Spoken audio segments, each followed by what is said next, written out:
Hi everyone. I am slowly but surely redoing all my videos from my old Canadian Paper Shaper channel to Melita's Making. Now, I must have been drinking wine when I came up with that Canadian Paper Shaper name because, man, it was long and hard to communicate and even hard to say on a video. So, Melita's Making has been born, and it's just taken me a while to get my videos re-uploaded, or in a lot of cases refilmed, because things have changed in the last 14 years or so. So what I want to do today is share some basics with you about stamping. So a lot of us have these stamping tools, which are absolutely wonderful and have changed our lives incredibly. I don't like using magnets because they mash together or they pinch my fingers, and so I just dislike them. So I made my own repositionable piece of paper here. I've got a couple stamps here. This one is an acrylic stamp by Close to My Heart. And I'm just going to sit that on there. And my hands shake because of my RA medication, so sometimes things can be a little funny. Now, this stamp says birthday wishes, but I have cut it up so that I can use it in different ways. So I have to set it back together to, my hands are really being obstinate now. Set it back together so I can use it. So I'm going to put it onto my repositioner here. And now it's all on. Perfect. So what I want to talk to you about is I get very distressed when I see people inking a stamp, putting it down, pushing. There's even products out there to buy to push down and move across and slide around. It gives me heart palpitations because I think about the disappointment that might come to especially beginner stampers, because we're teaching people that you have to put so much pressure on these to get them to work. Stamp designers design stamps to carry ink to the paper, kiss it, and that's all we should have to do. Ink gets carried by this. This is a porous surface, and it takes a few seconds to get the ink to absorb into the paper. So this is what happens when you use a stamp the way it was designed. So I'm going to I'm just using a VersaFine ink here, which is great for words that are skinny lines, that kind of thing. It will give a nice clean stamp. All right, I'm going to ink them both up at the same time. And of course I went down and inked my paper too, but that's all right. All right, I'm just going to give them a good inking each. Now, all we have to do, I'm making sure that my guy is in the center.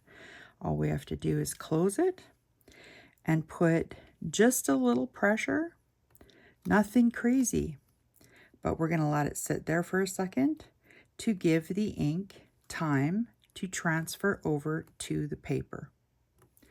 No heavy presses, nothing like that. Now, the reason we like a positioner is if you see that you want it stamped better, or it didn't touch how it was supposed to someplace, then you can re-ink it and restamp it. But as you can see, I got a wonderful stamping with my stamps. And I got a fat word and a skinny word, and the skinny word still looks skinny. So let me show you what happens when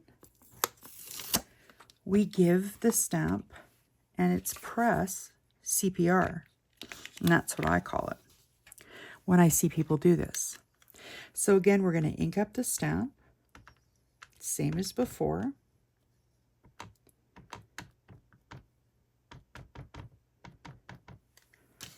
Now we're going to set it down, but we're going to go to town. We're going to push. I've seen people do this. I've seen people with tools that really push it down, and we're going along and even pressure. Now I want to show you what that looks like.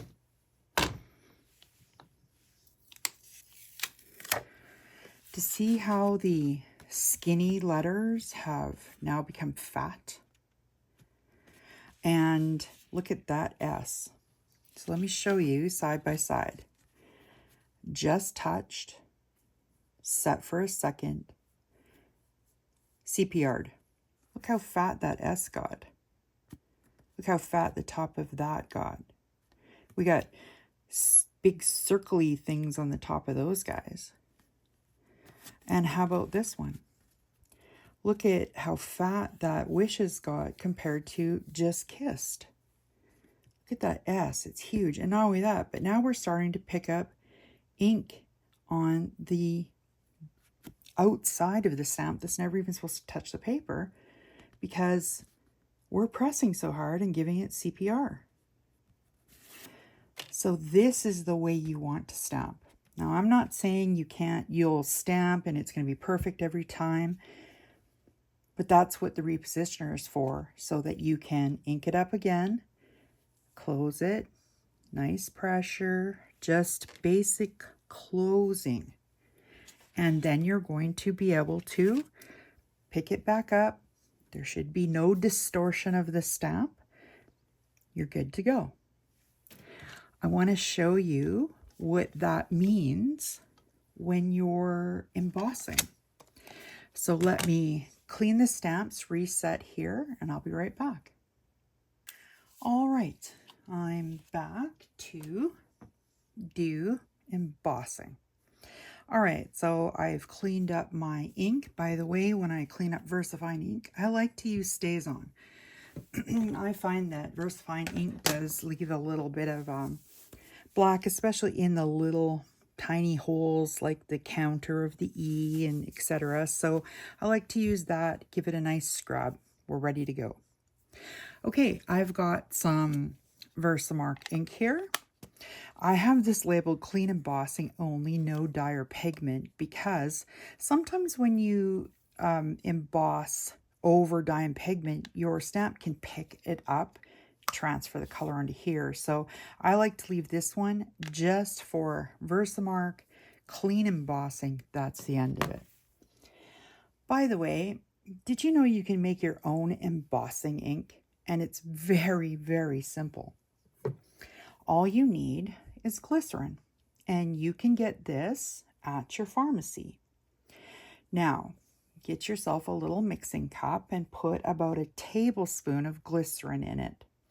Then, with an eyedropper, put about 2 to 3 drops of rubbing alcohol in it.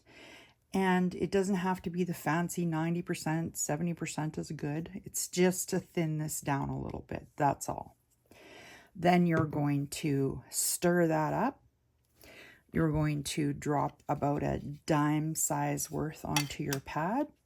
Spread it around. You can use your finger because it's just glycerin, or however you want to spread it around. And then I like to let it sit overnight to give a good soak in, but you don't have to either. Once you can't see it on the top of the pad, it's ready to go. So there's a little tip for you so that you don't have to pay for re-inkers for your embossing pad. Super simple. And then on Amazon or even at the dollar stores, you can get the little jars to store it in. Super simple. Okay. Oh, another super simple. I buy this refillable. This one's from EK Success. It's very, very old.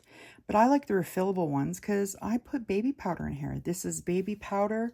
I buy the cheapest one at Walmart and I fill it up and I just use it over and over and over again. As you can see, the tip of this one, if you can see that, is very worn out. I probably should invest in a new one. Okay, so before we do this, I want to make sure that I do put my embossing powder, and you don't have to use baby powder either. I just like the smell of it. You can put cornstarch in here, any type of powder like that. And make sure that you get that all covered where you're going to be stamping with that powder so that all the oils from your fingers will not attract your embossing powder. Okay, that's perfect. We're all good there. Let me just get a tweezer so I don't turn around and now add some more oil. Okay, so I got my stamp positioner with my homemade repositioner tool there. Okay, we're ready to go. I'm just going to get my heat gun heating, and hopefully that won't annoy you while I am talking. So we're just going to give this, and now remember too, this ink, if you press down, because this is a foam pad, it's going to just come gushing out. You don't want that. Definitely not. So you just want to tap it. Just tapping on top, not pressing down. Tapping is all you need to do as long as your ink pad is well inked. That's all you have to do. Now I make sure I'm in the corner in case I want to give it a second go. And you can even see here how it kind of changes to dark when I put just a little pressure. I'm not putting a lot of pressure on. And I have rheumatoid arthritis, so putting pressure on is almost an impossibility. I'm going to lift it up. I can see if I've got my ink showing up there. And I do, and it looks great. But if you wanted to, you certainly could re-tap your ink on and lay it down again. Again, no heavy pressure. Okay, I'm going to bring in my embossing powder. Oh, I didn't want to do that. Now I got some embossing ink on there maybe. Okay, so what I have here is my embossing powder, and it's white detail. Now this is not a fancy brand. In fact, I'm willing to bet I got it at Michael's. So I'm just going to spread that on, tap it off. I always have a paintbrush handy just in case I get a little somewhere I don't want it. Dropping it on.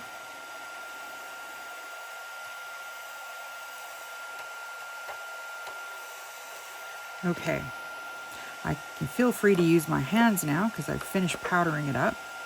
If you do see any stray ones, that's what your paintbrush is for. I think I have a few strays here, so I'm just going to tap them off because I don't want anything to interfere with my beautiful stamping now that I've gone to all this hard work to do that. Okay, now I'm ready to give it some heat. Here we go. Now just watch for the change. It's going to go from powdered sugar looking to glossy white. You don't want to overheat it. There we go. Look how bright white that is. Gorgeous. Okay, there it is. And look how nice and thin the lines are. Like, that's beautiful. It's ready to go. Die cut it and put it on a card. So, as before, I'm going to show you what happens when you give this poor stamp some CPR. So we're gonna, oh, sorry. We have to do our embossing buddiness here. Make sure that the powder doesn't stick where we don't want it to.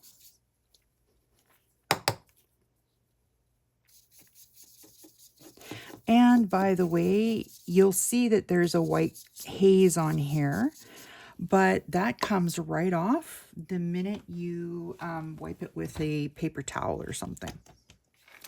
Okay, I'm gonna stick this down in the corner. See, I got a little powder there. That's okay, not a big deal. We're gonna stick this down in the corner. Make sure it's sitting pretty. We're gonna ink this up, just light taps. No craziness, light tapping. Okay, we're gonna come down, and now we're gonna give it that pressure that everybody likes to do. So nice and pressure, and I see people ripping their sleeves down and wrecking their sweaters so they can go over top. And we're gonna do that, because I can't do it with my fingers. And we're gonna open this guy up. Gosh, I even stuck it right down to my thing here. Okay, so let me get this up. Let's get some embossing powder on it and see what we got. Get my embossing gun going.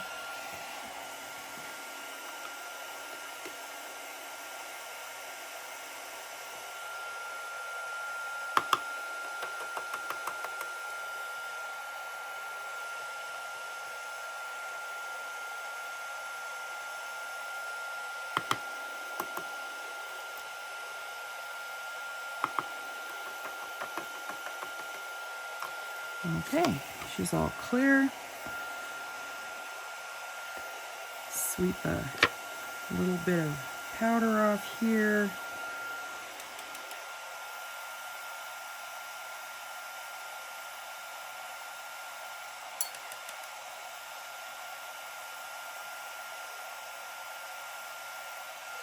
Okay, I think it's all free and clear. I'm gonna get the heat tool over here. Let's give it a heating.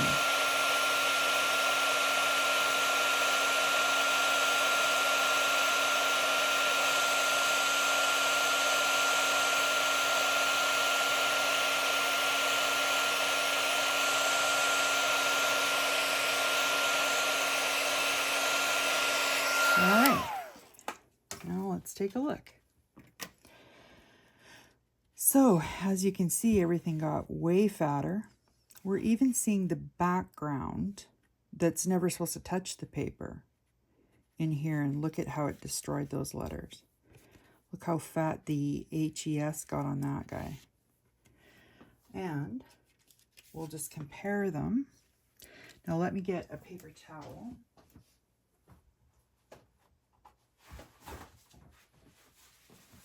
I just wanted to show you how that white powder will come off of there.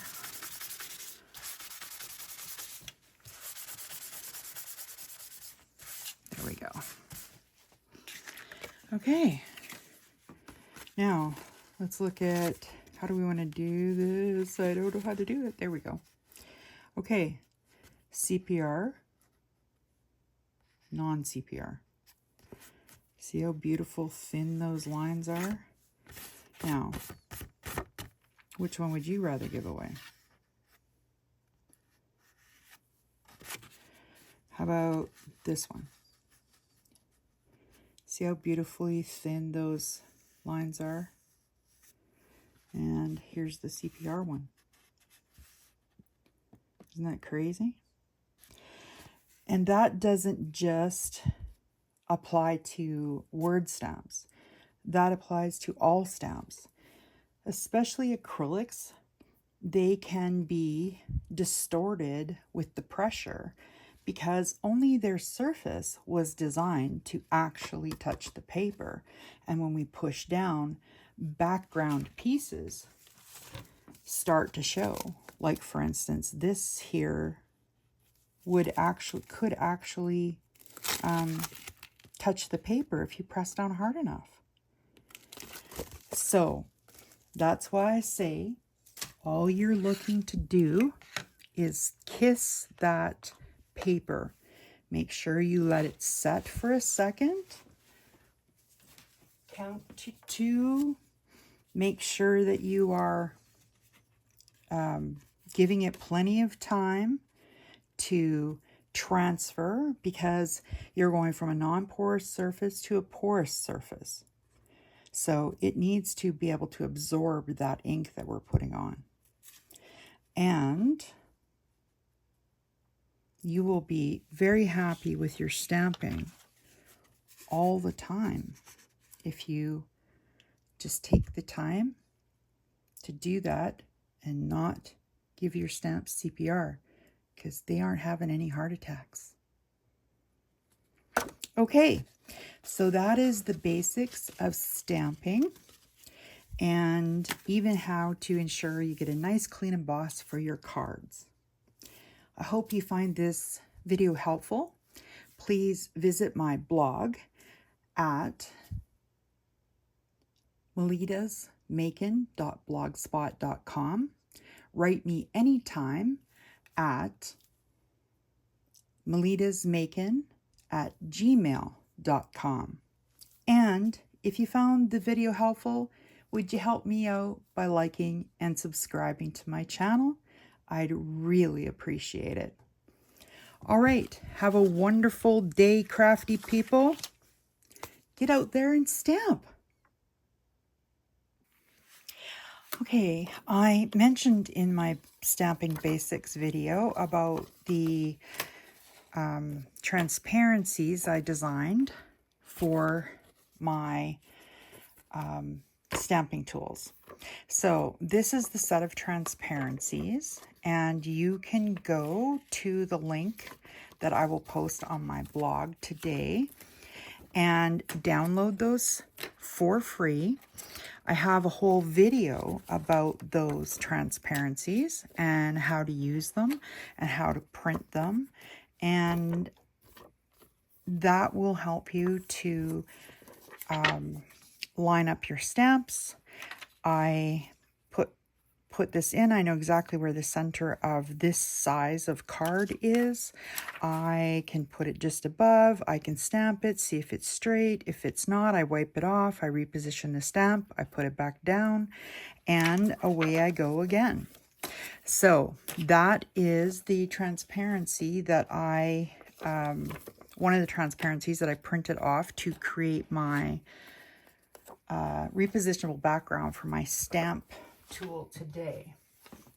This is for a 6 1/4 by 4.75 grid. So if you would like those, I thought I would direct you to the video for that so that you too can go and download them. If you don't have your own laser printer, and you must have a laser printer to print them, take the file via a stick down to your local office supply store. Here in Cranbrook, BC, we have Staples, and ask them to print them onto transparencies for you. Now, one thing that's vitally important is give them instructions that when they print, they are not to click any scaling or fit to page or anything like that, or else they will come out the wrong size. They have to leave them as they're designed on the PDF so that they can come out this size. Then you bring them home, you simply slice them up, and then I just put these little tabs on them so that I know which one I'm grabbing. Now, another little tip, the side that gets printed, that has the toner ink on it, you will feel the ripple on the back of it. Make sure that you put your label this side, because this is a side you want to stamp on. If you stamp on this side, eventually you'll lift all of that toner off of there. But this side, no problem. Stamp away. I hope you found that helpful. I hope you guys like them, and please feel free to download them and use them at your will.